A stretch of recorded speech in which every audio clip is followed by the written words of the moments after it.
The story opens on a silent battlefield orbiting a dead moon. Smoke rises from broken metal towers. A lone human salvage worker, Jon Hale, moves through the ruins. Then, he freezes. A faint voice calls for help. He finds an injured alien girl, half buried under metal and stone. Unknown to him, she carries a royal crest. The battlefield on the dead moon was silent now. Smoke rose from broken towers, shattered ships, and deep cracks in the black soil. Light from a nearby star glowed faintly on metal scraps and ashes. It was a place where no one should stay long, too unstable, too dangerous, and too full of memories of the war that had passed only 2 days ago. But Jon Hale, a human salvage worker, needed to gather what little metal he could find. His own ship was old, his life was simple, and he survived by collecting scrap from forgotten wars. Jon walked carefully through the ruins. His scanner beeped slowly as it searched for energy cores, weapons, or any parts he could sell. Everything was quiet, until he heard it, a sound, very faint, a voice, weak, shaking, almost lost in the wind. "Help, someone, please." Jon stopped. He looked around, confused. No one should be alive here. The armies had evacuated, the rebels had left, the Empire forces were gone. He thought it might be his mind playing tricks. But the voice came again. "Please, help." Jon ran toward the sound. His boots crunched over broken glass and burned metal. He jumped over fallen beams and climbed through a half-collapsed wall. Then he saw her. A young alien woman lay among the ruins, half buried by a huge piece of metal. Her hair was silver like moonlight, and glowing blue markings ran across her cheeks.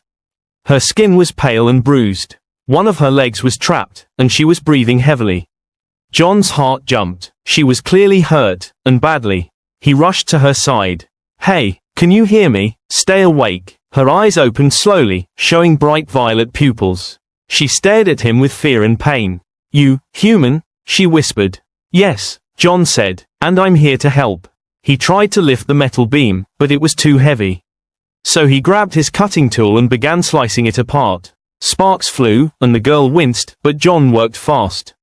After a minute, he pulled the piece away and lifted her into his arms.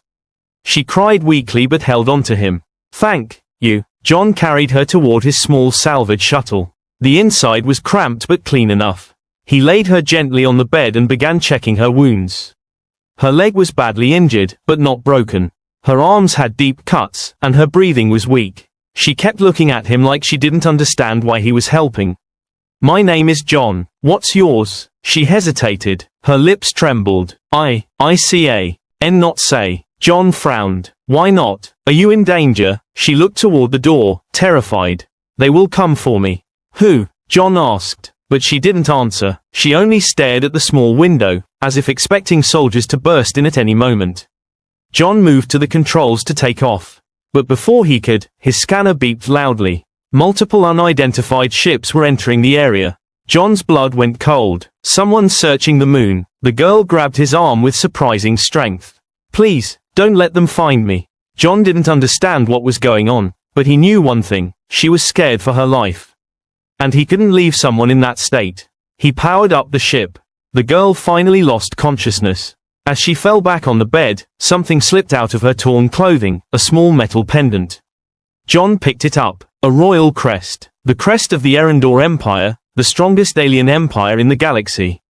Jon gasped. She wasn't just a survivor. She was someone important. Very important. Someone people would kill for. And the ships outside were coming closer. The princess wakes and sees Jon repairing her bandages. She is shocked that a human saved her instead of capturing her. She finally tells her name, Princess Lira of Erendor. Jon's ship lifted off from the moon's surface just as 3 fighter ships appeared on the horizon. He took a sharp turn, hiding behind a broken battle cruiser. As the enemies scanned the area, Jon cut all signals and floated silently. Inside the ship, the girl slowly woke up. She looked around with confusion and fear. "You saved me," she whispered.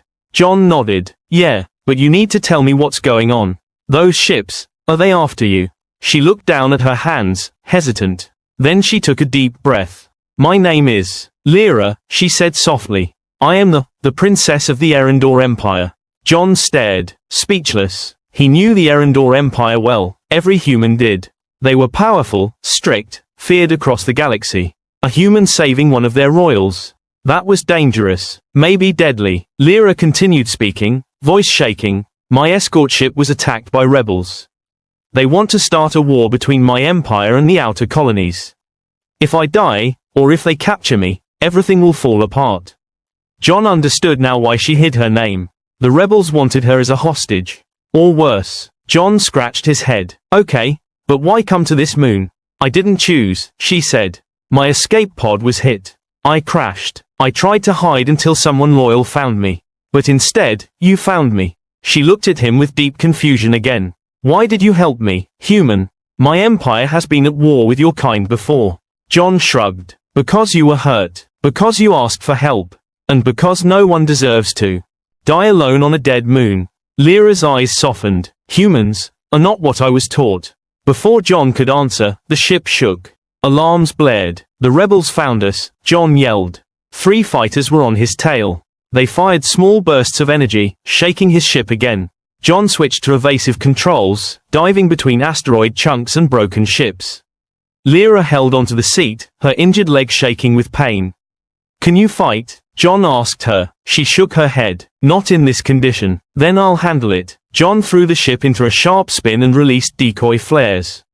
2 fighters chased the flares. 1 stayed behind him. Jon dodged between stone pillars and metal debris until the fighter scraped a rock and exploded. He sighed with relief. 1 down, but the other 2 fighters were already coming back. Lira closed her eyes and spoke fast. I can disable one of them. Their ships use my empire's codes. If I send a fake command through the old channel, it might work. Do it, Jon said. Lira touched the ship's console with trembling fingers. Blue light appeared under her skin as she sent the signal. 1 rebel fighter suddenly lost control and crashed into a large asteroid. Nice, Jon yelled. The final rebel ship fired a missile. Jon cursed and pulled the ship down into a narrow canyon on an asteroid. The missile followed, but he timed the turn perfectly. The missile hit the wall and exploded, sending a shockwave that destroyed the last fighter. Jon finally breathed again. That was too close. Lira gave a weak smile. You were brave, for a human. Jon gave her a small smile back. You're not bad for a princess. The safe haven they flew to a neutral trading station in deep space.